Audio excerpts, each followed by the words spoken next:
নিজের ঘরে নিজে আগুন দিও না। নিজের ঘরে যে আগুন দেয় তার চেয়ে পাগল আর কেউ নাই। কিন্তু দুনিয়াবি স্বার্থে যদি বলা হয়, একটা হলো দুনিয়ার তুমি সব কিছু পাবা আর মরলেই তুমি জান্নাতে চলে যাবা। কাউকে জান্নাতে লোভ দেখে এই কাজ করানো হচ্ছে, কাউকে দুনিয়ার লোভ দেখে এই কারণ হচ্ছে। সাবধান।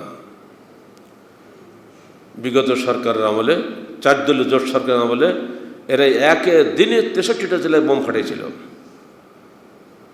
সেই সময়ের সাপোর্ট না থাকলে সরকারের কঠিন কালেও এটা কারোর পক্ষে সম্ভব ছিল না। নিজেদেরকে বাঁচানোর জন্য সেই সময় ঘাড়ে চাপ হলো আমাদের উপরে। কারণ আমরা হক কথা বলি, হক কথা বলাটা কেউ বরদাস্ত করে না, ও সরকারও করে না, সাধারণ লোকও করে না। দেখলে আন্তর্জাতিক বিশ্বের হাত থেকে বাঁচার জন্য তারা এই বুদ্ধি খাটাইল। এখনো পর্যন্ত সেই মেজাজ আছে। যেখানে আহলে আন্দোলন বা বাংলাদেশ বা আহলে যুব সংঘের মিটিং চিটিং হয়, ওই খারাজিপন্থী লোকেরাই কিন্তু পুলিশকে ফোন করে, ওখানে জঙ্গিবাদ শুরু হয়ে গেছে, যাতে আহলের কথা কেউ শুনতে না পায়। পুলিশ তো অত বুঝে না, জনগণের গায়ে তো কোনো সিল মারা নাই। ওরাও দৌড়ে উঠছে, বাবু বন্ধ করে কাজ করো না, তোমরা এসব করো না। যদি এখানে শান্তি শৃঙ্খলা বিঘ্নিত হবে, অশান্তির সৃষ্টি হতে পারে, বাবা তোমরা চলে যাও।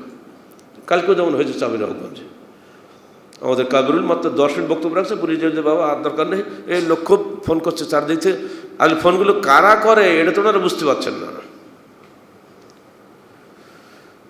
কালকে আমরা গেছি ভবানীগঞ্জে, পাশেই এই খারেজিপন্থী মুফাসসির কোরআন তাফসীর শুরু করে দিয়েছিলাম। তারা একই দিনে সম্মেলন ডেকেছে যাতে গ্যালোর সাহেব বক্তব্যকে শুনতে না পায়। এই চক্রান্ত ষড়যন্ত্র তাদের অব্যাহত আছে, বন্ধ হয়নি, মনে রাখবেন। আমি সরকারকে বলছি, সাবধান হয়ে যান। যারা মনে করে কবিরে গুনাহগার ব্যক্তি কাফের, তার সরকারকেও কাফের মনে করে, আমাকেও কাফের মনে করে, তাদের দৃষ্টিতে আমি কবিরে গুনাহগার।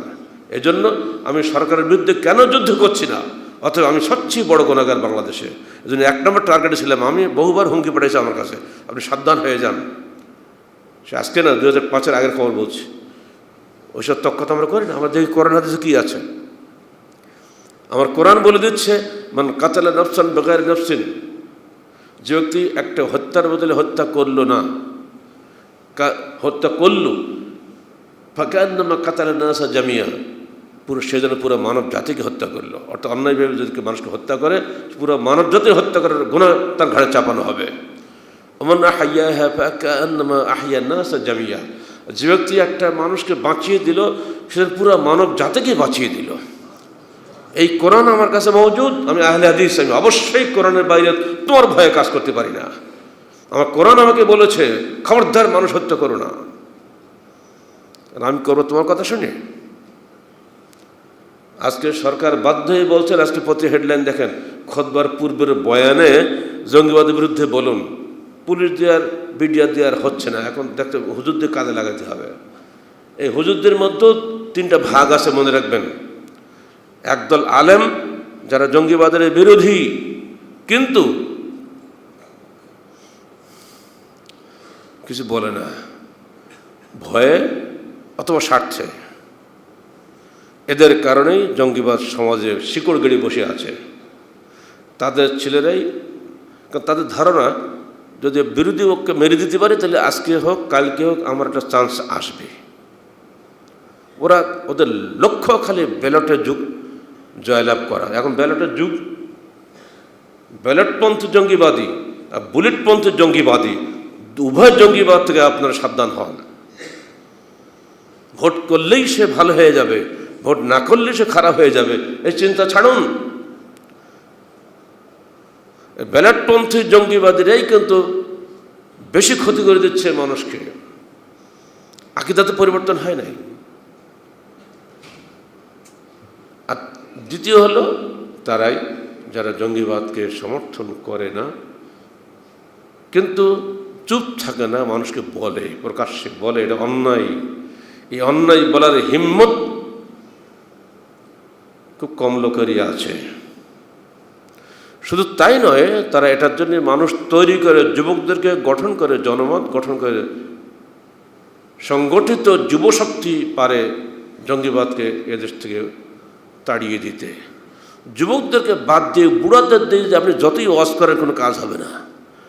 আর এই জন্য বাংলাদেশের মাটিতে বাংলাদেশ আহলে হাদিস যুব সংঘ একটি মাত্র সংগঠন যারা এর বিরুদ্ধে ইমানের সাথে কথা বলে। অন্যরা হয়তো দুঃসের সময় বলে রাজনৈতিক স্বার্থে, আমরা বললি আমাদের পরকালীন মুক্তির স্বার্থে। দুটোর মধ্যে পার্থক্য নাই। আর এই জন্য যে হামির কুৎসা একসময় মানুষকে উল্টাকে টাঙানো হয়েছে, জিএমবিদের কথা বলছি, সেইখানে কালকে ঘুরে এলাম, চ্যালেঞ্জ করে এলাম। সেই 2004 থেকে দেখো আজ পর্যন্ত এই তোমাদের বাগমারা থানার অফিসারকে জিজ্ঞেস করো, আহলে হাদিস যুব সংঘের একটা ছেলেকে তোমরা গ্রেপ্তার করতে পেরেছো কিনা?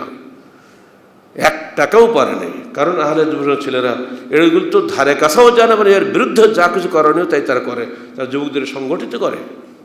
আহলে হাদিস যুব সংঘ, সোনামণি, আহলে হাদিস আন্দোলন, আহলে মহিলা সংস্থা, জনগণের মধ্যে 4টি সংগঠন কাজ করে যাচ্ছে।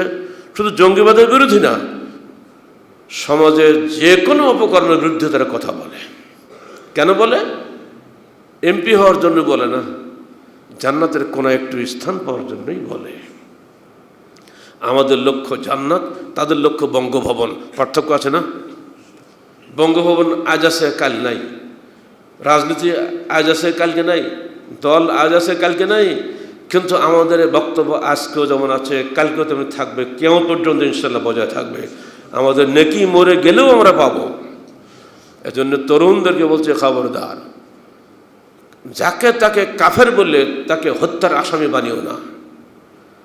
জঙ্গিবাদীদের আকীদা হলো এই যে কবিরা গুনাহগার ব্যক্তি কাফের। এই আকীদা আজকে নতুন নয়, এই আকীদার কারণেই তারা আলীকে হত্যা করেছিল। খারেজি আকীদা, এই খারেজি আকীদাকে উস্কে দিয়ে সাম্রাজ্যবাদী বিশ্ব সুচতুরভাবে তাদেরকে লাগিয়েছে জঙ্গিবাদের বিরুদ্ধে কাজে লাগিয়েছে।